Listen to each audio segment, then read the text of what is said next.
ce que je connais du monde de la formation, c'est que faire une formation, généralement, ça sert à rien. Ça, c'est mon avis, pour plusieurs raisons. La première, non, je suis très sérieux. Pour moi, selon moi, faire de la formation, ça sert à rien parce que généralement, ça sert à travailler sur des pratiques. Mais en réalité, il faut d'abord travailler sur l'enracinement, les fondements de ces pratiques. La formation d'Achia, c'est en ça qu'elle est intéressante, c'est qu'au-delà de donner des pratiques, c'est finalement, on bouscule le logiciel qui font émerger ces pratiques.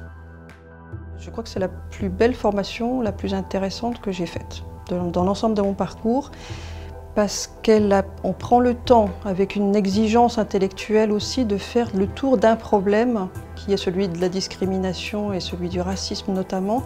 Moi, ça m'a plu de faire tout le tour d'un problème, en fait, avec 360 degrés dans le regard. Cette approche-là, je crois que je ne m'étais jamais donné le temps de la voir. Je pense qu'on regarde toujours les problèmes avec un prisme, et finalement on regarde l'ensemble des problèmes avec un prisme, celui d'où l'on est, d'où l'on vient, d'où l'on travaille. Et le fait de se donner 7 jours pour regarder cette question avec le regard des autres en même temps, mélangé à celui des intervenants, moi j'ai trouvé ça extrêmement riche. Pendant les programmes d'été, on faisait venir devant nos jeunes des intervenants qui étaient soit des universitaires, soit des acteurs de terrain. Et quand ils venaient, ils étaient intéressés et enthousiasmés par les échanges qu'ils avaient avec ces jeunes qui avaient vraiment envie d'apprendre plein de choses, etc. Et en même temps, ils se disaient, mais nous aussi, on aimerait bien avoir un peu ce bagage qui nous manque parfois dans notre pratique. Et donc, on a répondu à leurs vœux et mis en place cette formation.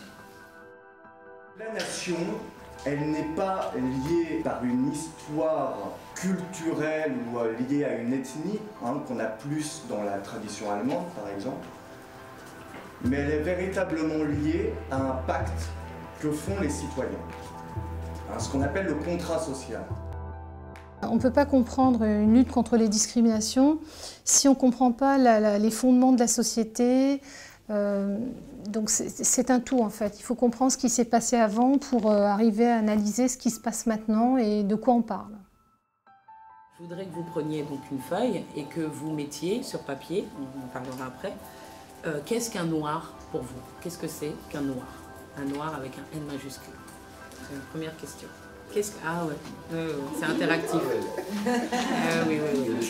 Même la manière dont la formation elle est prise en amont et que dans la manière dont Achia l'organise fait que ça fait traiter les questions d'une manière très différente de ce que j'ai l'habitude de faire. Qui a le pouvoir?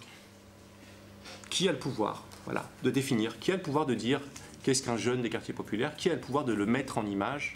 Et pour quelles raisons c'est fait de cette manière-là? Et pour le coup, ça a vraiment créé une ouverture. Enfin, moi, ça m'a permis d'avoir une vraie ouverture sur, de me réouvrir et de reprendre les questions sur des angles complètement différents. Je pense que ce qui a facilité d'ailleurs des concepts que j'avais pas pu comprendre à un moment donné, les prendre sous un autre angle qui était moins traditionnel, moins traditionnel que ce que je vis au quotidien, ça m'a vraiment aidé à repercevoir les choses un peu différemment, à m'ouvrir et ça m'a permis effectivement de sortir de... il y a quelque chose de très sclérosant des fois à un moment donné à militer tout le temps avec les mêmes personnes, ce qui est bizarre quand on travaille sur les questions d'éducation à l'altérité, mais pour le coup de m'ouvrir et moi-même de me refaire une petite remise à jour. Tout aussi sérieux mais moins formel pour continuer notre exploration de la culture, de ce que c'est que le dialogue entre les cultures. Souad Belhaddad, que vous avez vu ce matin, a écrit ce spectacle, beaucoup de choses à vous dire, où donc elle campe 2 personnages, la mère et la fille. Alors je vous lis le petit synopsis et ici elle fera qu'un seul extrait, que la partie de la mère. J'étais à la mairie pour m'inscrire à des cours d'anglais. Eh ben oui, je vais faire de l'anglais. Si un jour je voyage, c'est ma fille Hayet qui m'a dit « Maman, there's the will, there's the way », c'est-à-dire là où il y a la volonté, il y a le chemin. « Maman, you can do it, yes you can, va à la mairie ». Alors j'ai canné. J'étais vachement surprise parce que c'était interculturel, intergénérationnel. Il y avait des militants, il y avait aussi des professionnels. Et je pense que c'est important de certes créer un réseau, mais intergénérationnel et interculturel, c'est la base de tout parce que là, on s'ouvre au monde en rentrant dans cette formation. L'islam en France, c'est d'abord aussi un imaginaire lié je parle de la réception en France, hein, un imaginaire lié à la conquête coloniale et en particulier à la conquête de l'Algérie. Nous sommes obligés de fonctionner avec des notions, avec des constructions de l'esprit qui sont le fruit d'une histoire de domination. Le niveau des intervenants m'a impressionné. Que ça soit les connaissances pratiques ou théoriques, l'ouverture d'esprit, leur ouverture et leur facilité à parler avec nous. Je pense que le principal apport, le principal acquis de cette formation pour moi, c'est des clés justement pour déconstruire tous les préjugés, toutes les images, en fait, les stéréotypes qui sont la base des discriminations.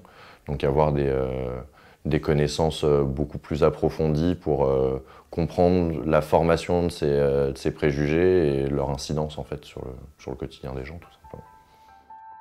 Progressivement, l'empilement de dispositifs sur les territoires en direction des quartiers populaires, en direction des habitants des quartiers populaires, va faire que l'État va décider à un moment de détacher l'ensemble de ces dispositifs et de créer une politique publique en tant que telle, qui est la politique de la ville.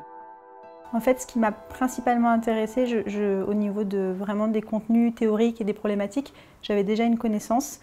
Mais ce qui me manquait vraiment, c'était déjà une entrée sur les politiques publiques, parce que la lecture du paysage politique est assez compliquée. Et vraiment, cette analyse, ce décryptage, il y avait un besoin d'actualisation fort. Et après, c'était vraiment l'aspect réseau, connaître des associations, des acteurs qui intervenaient sous un autre angle, sur d'autres thèmes connexes, plutôt sur les problématiques jeunes des quartiers. C'était aussi un éclairage qui me paraissait enrichissant.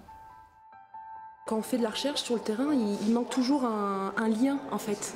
Nous tout seuls, on a beau avoir la bonne volonté, mais si on n'a pas des acteurs qui peuvent nous embarquer et puis nous accompagner, ou bien nous aussi les accompagner, si on n'a pas ces liens-là, on n'est pas efficace. On dit souvent que les chercheurs sont dans leur labo et les acteurs sont sur le terrain. Ben c'est ce qu'on est en train de créer en fait, ces fameux ponts entre les deux mondes. Grâce à cette formation, j'ai pu acquérir une aisance au niveau de l'histoire, ce qui va me permettre de répondre à mes gamins d'une manière coordonnée. Et je pense que mon action, du coup, elle sera rendue tout de suite, elle sera tout de suite plus belle, parce que être sur le terrain, c'est bien, mais la connaissance, comme on dit, le savoir est une arme, donc restons armés. Et c'est ce que m'a apporté Humanity in Action pour cette formation.